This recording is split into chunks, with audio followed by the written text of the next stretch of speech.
Coming up, the Brooklyn Nets have made several key changes this offseason, leaving a potential void at the perimeter shooting spot. We take a look at new addition Lonnie Walker and returning veteran Royce O'Neale. Plus, could Cam Thomas be a factor in unlocking that three-point touch? All coming up next. You are Locked On Nets, your daily Brooklyn Nets podcast. Part of the Locked On Podcast Network, your team every day.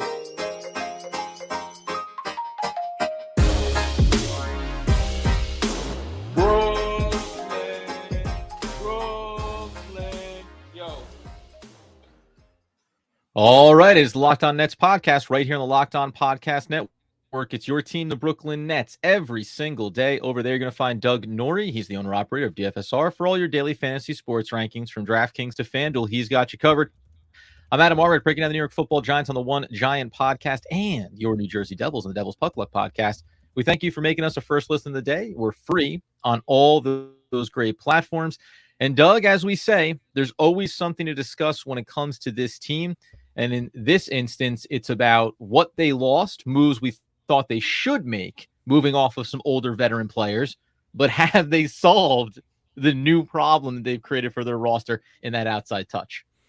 Yeah, look, we've kind of mentioned this in other podcasts, and we've been complimentary of the moves, trading Joe Harris and not re-signing Seth Curry and trading Patty Mills to some extent, not to some extent, but the part where you lose specifically Harris and Seth Curry and think that you got to be a better three-point shooting team that's really not a sell. These guys are two elite three-point shooters in the league, and that was their core skill set. Now, you can say there's plenty of flaws in the other game. You can upgrade in more areas to make it so that your team is better and younger and all these other things, for sure, which is something we'll get to, obviously.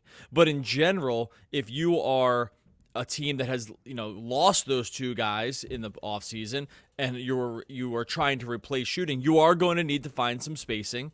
And the hope here is that the Nets have it with a guy that they signed in Lonnie Walker and two guys, specifically Royce O'Neale and Cam Thomas, that are going to hopefully start filling up even more of the void when it comes to the three-point shooting. So we'll get into that all today, but the core case here is that, hey, are Lonnie Walker, Royce O'Neale, and Cam Thomas enough to make up that floor spacing? I think we'll be able to probably by the end of it say that they are. For sure. And the first guy, or at least the guy we feel like is a variable in some way because he's a new addition to this roster, is Lonnie Walker, the fourth, coming over obviously most recently with the LA Lakers. And we talked about him in previous episodes in passing, as in, why haven't we talked about Lonnie Walker more? And it's interesting because I think the biggest factor when you look at his three-point shooting percentage, it's come and gone. He definitely has it in his game. But my question is around the cast that he's going to play with, right? When you go from playing with LeBron James, with an Anthony Davis, and now to Mikal Bridges and Cameron Johnson, who we're both high on, but don't meet that threshold, my question becomes, is it going to be productive even if you don't have those elite talents on the court with you?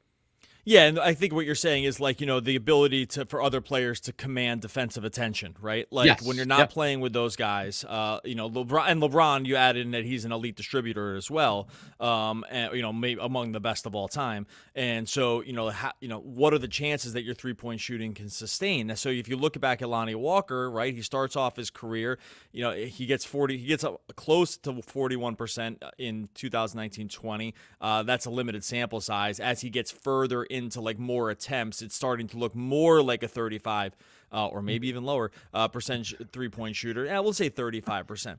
That's not anywhere close to the Joe Harris and Seth Curry game, right? It's just not. Now, Lonnie Walker, is he better in transition? Of course, right? Is he better on the ball than those guys? Yes, right? So, there's other facets of his game that are going to be better for the Nets, or at least more complementary to what they have. But in terms of just overall shooting, no, he's not the same shooter as those guys. Joe Harris and Seth Curry, again, were among the very best three-point shooters in the whole league over a massive sample size. Right. And Lonnie Walker's not that. And I have a couple places where he is really good. But when you, just from that standpoint, no, it's not. You would agree, right? It's just it's not the same. He's not going to be a one-to-one guy for when it comes to just floor spacing. No, and I think that that's the difference here that we talked about a lot, and arguably we spent maybe too much time staying on the side of here's why Joe Harris still has value, right? When you talk about the perimeter shot, we know what he isn't, the defensive liability. He doesn't have anything else in his game. So this isn't about saying, like Lonnie Walker can be functionally an overall better player to add into the rotation for the Brooklyn Nets. But in this specific category, which matters given how much they've lost on the outside, I think you have to have a concern. And when you look over at the PBP stats, just to be clear, on Lonnie Walker, the one thing that comes up here for me is when you look at Lonnie Walker being on the court with or without LeBron James and Anthony Davis, when they're off, Lonnie Walker is playing with the team that surrounds him to a 105-125 offensive defensive split. And that's probably where the concern factor comes in here. Whatever spectrum that Mikal Bridges, Cameron Johnson, and other guys live on the spectrum of talent in the NBA, if they're not as high as a LeBron James and Lonnie Walker, and Walker, who's most likely going to live in a second unit type role, are you going to still be able to be functional, especially as you maybe don't see that spacing and that gravity of other players giving you some of those open looks? Yeah, that's going to be a really fascinating subplot for the next season when it comes to Walker and to some of these other guys that we'll get to actually too. Is that and we talked about this with other guys, like how much when you're a complementary piece, how much are you benefited by being part of a superstar squad? We talked about this with guys that made the move from playing with Luka Doncic to not playing with Luka Doncic, right, and how the numbers dropped massively, right? LeBron fits into the same case. Now, for Lonnie Walker, the superlatives on his end from the shooting standpoint, if you look at where he really excels, when it comes to heat mapping, his corner threes were well above average, 64% true shooting on corner threes. He was about 38% catch and shoot three-pointers. Those are of the variety that you hope he's going to take in this offense, maybe a little bit more off the dribble. Was okay, top of the arc, around above the break, not so good, right? In terms of shooting, that's where the efficiency really seemed to fall off a little bit. The shot map is not perfect for him as just a straight-up shooter. Again, the opposite side will say, well, hey, they got him to be more than a shooter. I get it. He's gonna be more than a shooter for this team. He's going to be more dynamic a player than those two other guys. Sometimes, though, the math problem that comes into play with the NBA is that you do still need spacing no matter what. You can have a lot of dynamic creators or whatever, but the spacing and the three-point shooting, to some degree, the nerds won on this because the math is kind of solved. On who is able to do it and not able to do it. I am a little concerned from that spacing standpoint on a team that already could really struggle with spacing. They need guys like this to pop, right? They need Lonnie Walker to really pop and hit threes and get back to 38, 39%. I'm not sure I'm not sure he's going to be able to get there. I'm excited to see it play out. I'm really super glad they got him. But that one specific skill is something the Nets are going to desperately need this season. He's shown the ability at times and at places on the court to be able to do it. It's just got to be consistent for a whole season here, right? I think that's kind of what it comes down to for him. Yeah, age is on his side, right? Opportunity is on his side, but there's still the question marks of proving it out that you actually can accelerate what you do and do it consistently. Mentioned in there above the break shooting and how it has been a bit of a concern there for Lonnie Walker. Let's talk about a veteran that maybe not so much a concern for the above the break sample size, Royce O'Neale, and how maybe the veteran is rounding himself back into not only the Brooklyn Nets' good graces, but ultimately the Locked On Nets podcast. We dive into that next. All right, before we get to that, tell you about our friends over at Ibotta. Look, you might be thinking about taking an end of the summer trip here. You're looking to save some money. You're looking to get some money back. You're trying to decide which necessities you're going to buy before you take off. Let Ibotta step in here. Stop spending your hard-earned money without getting anything in return. Ibotta gives you cash back on hundreds of items, grocery items, produce, personal care, pantry goods, so you can make sure you're beating inflation no matter what you're purchasing. All you have to do with Ibotta is you're going to link your loyalty account or just upload your receipt, super easy, after you shop, and that's when you're going to start getting cash back. The average Ibotta user earns wait for this number here, $120 per year that could cover the cost of an entire shopping trip, or you can just use that cash back to buy the flight you've been eyeing for that end of summer trip. You all covered there through Ibotta. Right now, Ibotta is offering our listeners $5 just for trying Ibotta. You got to use the code LOCKED, just like our podcast network. When you register, just go to the App Store or Google Play Store, download the free Ibotta app, use the code LOCKED. That's IBOTTA in Google Play or App Store. Use the code LOCKED. Download Ibotta today. Okay, so when we're talking about the Brooklyn Nets, the perimeter shooting, and something that we've talked about, spacing for this team that's going to be potentially, looks like a concern coming into this season unless certain key players can step up. Beyond Lonnie Walker, we look at Royce O'Neale, who comes over, as we know, meant to be a key supporting cog behind Kevin Durant and Kyrie Irving, ends up being a starter with them. Then post-trade goes to the bench. He plays a little small ball five. He plays a little point guard. It's kind of just all in his bag here. And, I said in the last segment that here's a guy that maybe is rounding back into my opinion, at least, of, well, maybe there's a little more value here than we realized. After you get rid of Seth Curry and after you get rid of Joe Harris and the consistency that they have from beyond the arc in the regular season, we know what Joe Harris's struggles are in clutch moments and playoff moments.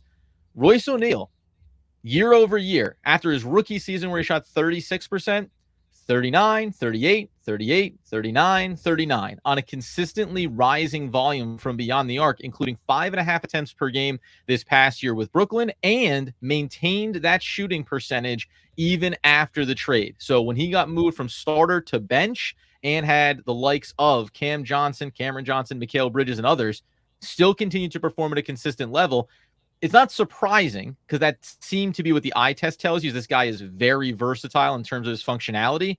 But now all of a sudden with that void, he may be the guy. Like, he may be the guy that the Nets are looking at and go, you, sir, 6.5, 7 shot attempts from beyond the arc this year for you. I guess it's in the realm of possibilities. I mean, he was this total Swiss Army knife for the team, and it can't really be more complimentary than we already been about Royce O'Neale. Went, starter to bench, played every single role, kind of did everything. What you love to see from him is basically 39% from three on lock, personnel independent. Like, he's played with everybody. That's between Utah and Brooklyn and 2 iterations of Brooklyn. So, like, it all kind of just stayed the same. That is a really, really good sign for this team. Even though we, talked about the possibility of them trading him and then moving on from Royce O'Neale, at least to start the season, they're going to need his floor spacing. What's really interesting about Royce, and you can probably picture it if you've watched these games, which I'm sure everyone out there has a ton, is that when you think about Royce O'Neale jacking threes, you think about where they happen, right? Like, he's not just a plop in the corner kind of guy and just wait for the ball to get to him. He took a ton of above the break threes last year, and he 56% above the break three. That's like well into the highest range of like that amount, especially for a guy who isn't like Trae Young or Dame Lillard, guys are Steph Curry, guys right. Like this, right? That like they're going to happen there because that's just sort of where they live. The fact that Royce O'Neale took this many of that type, and because those are harder too, because like think about what we talked about with his percentages, right? Corner three is the easiest, is like the best, except for a dunk, is like the best shot in the NBA, right? Because it's the closest three, and it's worth 3 points instead of 2. A lot of times these wing guys are going to make their bones from the corner three because that's where they're going to find themselves open. Because of his role in the offense, Royce O'Neale did not take those, and he was still very efficient. That's like a really good sign for him. And it's a good sign for him for the Nets now, and it's a good sign for him if they want to trade him, I think, also, because I think there's a lot of numbers that just help him being a contender. But you can picture what I'm talking about, right? These like, it's like sort of like that, even like extended above the break three that he would just kind of get up, and they went in a lot last year.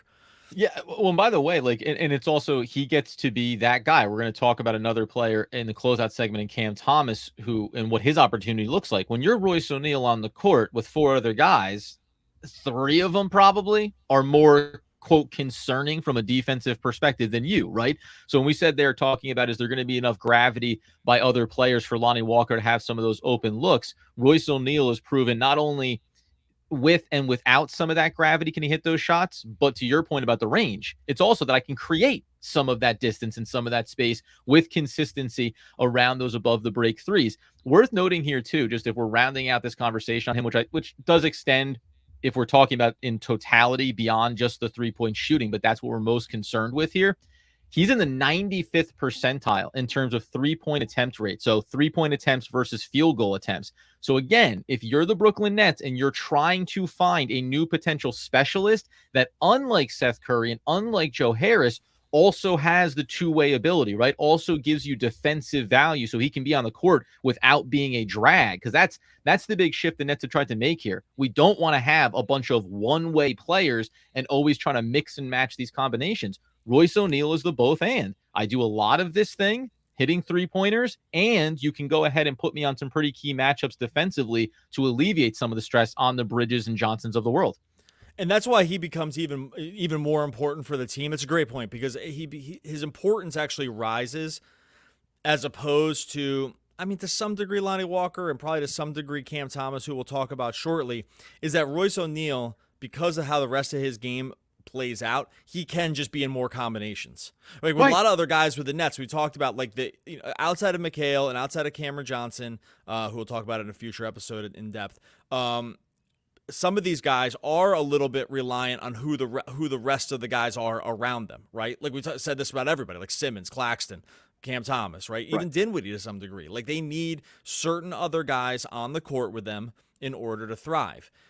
Where Royce O'Neale has established himself is that like he can kind of be there with almost any group of five or other four guys, and you don't have to worry too much about it. He's not going to be a floor raiser because that's just not his game, but he definitely has a higher floor than almost all these guys just because of the way he's built and just sort of how functional he's shown that he can be in different facets of the game. So that's a helpful thing for him too. And what also in this discussion about like sort of how to make up the 3-point shooting from the loss of Harris and from the loss of Curry, he's a key cog. Like he's maybe one of the most important guys because look, 39% from three is no joke for all the things that he does. And that it's just such an important part of what the Nets need. Because again, like look at the roster. Outside of Bridges and McHale, Bridge, that's the same guy. Outside of Bridges and Cam J, I agreed. Like the spacing could really be a problem, right? Like it really, really could be. They just don't have a ton of elite shooters or even ball creators on this team, and that does have like down chain effects on the rest of your guys. And by the way, just like for a guy who we said was averaging 5.5 3-point attempts per game, that's going to put you like, say he gets to 6 in this upcoming season, which I think is very reasonable because remember, his minutes reduced after the trade as well. Yeah. Very successful in the role, but only averaging 20 minutes a game. That would be top 50. And you can say, like, is that a big deal? Not a big deal. Top 40 if he had 6.5 attempts per game. Like, you're talking about a guy that by NBA standards is doing 3-point shooting at volume. What becomes fascinating for me with him is, you mentioned this there earlier, as he plays better in this potentially identified role, 3-and-D player, I think that then all of a sudden he becomes more attractive going to the deadline. We know the contract is low. We know it's expiring. And there is going to be this push and pull, I think, for Brooklyn based on how their season starts, where their record stands. It's going to be very enticing to move him and also probably very difficult unless the player we're going to talk about next here, one Cam Thomas, starts to carve out a role for himself, maybe in spite of the organization. Let's talk about it next. Okay, so talking about the perimeter shooting for the Brooklyn Nets in the upcoming season, obviously a new addition in Lonnie Walker still has some real upside to his game and a little bit more on-ball potential with him as well. The thing about Royce O'Neale is that he's a veteran and he has value for a lot of other teams potentially. It just comes down to whether or not the Nets believe that his year-long value is worth the sacrifice of what you get back in return potentially. Otherwise, he's a great fit. Cam Thomas, Doug. The man, the myth, the legend. The kid that gives you all the sample size but doesn't have enough size to give you a great sample. He did year over year from year one to year two exactly what we said he had to, right? Everyone was hyped about some big performances in his rookie season when he was given the chance. We said, got to be better from beyond the arc. That needs to be the number one thing you do, and it needs to be both off the dribble and catch and shoot. He improved both those categories, 38% from deep. Can he now actually become maybe a bit of a specialist, knowing that he has other skill sets in his offensive bag? We just have to find out. The Nets have to play him until we can find out. Note to Brooklyn. That's we gonna be have to find something out. That's just going to be the key to this whole thing. There's so many stats that just support the fact that he should, especially with this team, should be playing a lot more. Like that's it. We'll go through them all here because there's a ton, right? Like Cam Thomas has a ton that you can slice and dice in order to make the case for a floor spacer beyond just what he has already shown to be, which we know he is. Like he can sort of elite score at the NBA level. And whatever else. But in terms of just like his overall, just like where he gets it done, he took a decent amount of didn't take a decent amount of above the break threes, but he was awesome at making them last year. 60% true shooting on above the break. Didn't take a ton of corner threes, kind of made all of them when he did. He was 70% true shooting there. And then you combine with him, unlike Walker and definitely unlike O'Neale, is that you add in that he was elite in the restricted area because he could get to the rim too. Like he could attack the closeouts. When we saw him last year, the year before, we were dying. Like there were so many times we'd say, "You're wide open. Why didn't you just shoot it?" Like that was a catch and shoot opportunity, and he would just wait because he kind of didn't seem like he felt comfortable with it. He solved that last year. Like he took a lot more threes, he took sort of the same amount of threes, but he took a better variety of threes, and he made them at 38%. Like those numbers are just really good. And little spoiler alert here, when it came to effective field goal percentage on catch and shoot stuff, only Joe Harris was better. Right? Like Joe Harris was the best guy in the Nets. Cam Thomas was second best guy, above Seth Curry. So I just from a spacing and shooting standpoint, if you're looking to replace like these other guys, he is the candidate. Like he has to play. And I mean, right? It's so obvious at this point, even when we compare him to the guys that we just mentioned first. 100%. Yeah, and you know what? And the big difference here too is, by the way, 38% from beyond the arc. But you mentioned he obviously has other things in his game, which is attacking at the basket. And what's the biggest benefit off of that? The free throw rate, right? Like he gets at the basket, he draws fouls, he gets to the line, he hits at a high clip, attacking the closeout, right? That's something that Royce O'Neale is not going to be doing at the same level that Cam Thomas can. And that's a big difference if you're hitting at a consistent percentage and helping some of that spacing and opening up those opportunities. You and I have continually set bars for Cam Thomas over these first couple of years, but we both said after the trade, we did a whole episode on this. Cam Thomas needs to play the rest of the season. There's no reason not to. You need to know you have in him. That was the singular most detrimental decision I think that the Nets made last year post-trade, even beyond not moving Seth Curry, which, by the way, if you had, would have opened up some minutes for Cam Thomas. Any other mistakes you thought they should have, including Royce O'Neale, including any of these things. Not playing Cam Thomas just seems to be now putting this timeline where, okay, now we'll go into another year and we'll see if you can do this thing, right? The interesting stuff for me on this that I will bring up is a couple of things. One, his three-point rate, comparing it to Royce O'Neale, incredibly low, 29th percentile relative to field goal percentage. Now, I actually watched, I'm going to forget who it was. He was on a podcast, Gil. He was in Gilbert's Arena, and they teased this, by the way. If you thought that it was going to be a great conversation, it was about 60 seconds. But in those 60 seconds, when they asked, how much did Kevin Durant and Kyrie Irving teach you? And it wasn't surprising that it was like, there wasn't a lot of teaching. It was just, hey, like, this is how you play ball. But Kevin Durant, he said in his rookie year, told him, go to the mid-range first because it's always available. And if you look at his development, it's not hard to see. Hey, find those little pockets and knock them down. He's very consistent in that. Go towards the basket. Year 2, expand out that range a little bit, right? Now, year 3, put it together, right? Put together this full version of yourself where you are decisive when the chances are there. You get at the basket when that happens. And also, if we want to talk about him having these opportunities, then it has to be making the passes, right? And making them right other plays off of this so that you're viewed as a complete contributing player coming off the bench. Yeah, I totally agree, and we've sort of been like waiting for this transformation for him to happen, right? To like this like more complete game, so that maybe the Nets coaching staff will just play him more. Mm-hmm. The funny thing within this conversation, because I agree with all that, right? He's like shown the ability to do that stuff, and he can get into the mid range. He is like a 3-level scorer. He gets fouled at an elite level and gets to the line. Like all this stuff is actually from just those standpoints is comparable to some of the best scorers in the league on a per minute basis. It's nuts.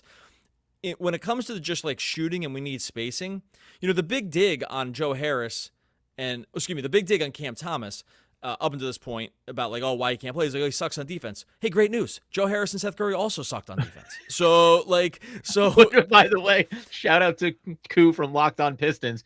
He's got fans clamoring for a 3-and-D Joe Harris, which I just don't think is going to be the case. But you're right. Like, these guys were not this complete thing. So Cam Thomas does not need to be some other version in certain areas.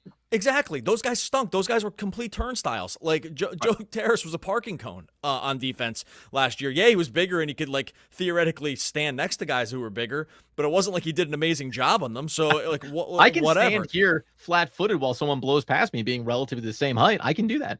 And Seth Curry was picked out mercilessly in switches every time he was on the court. So like Cam Thomas can also be picked on mercilessly in switches or just get turnstiled on D.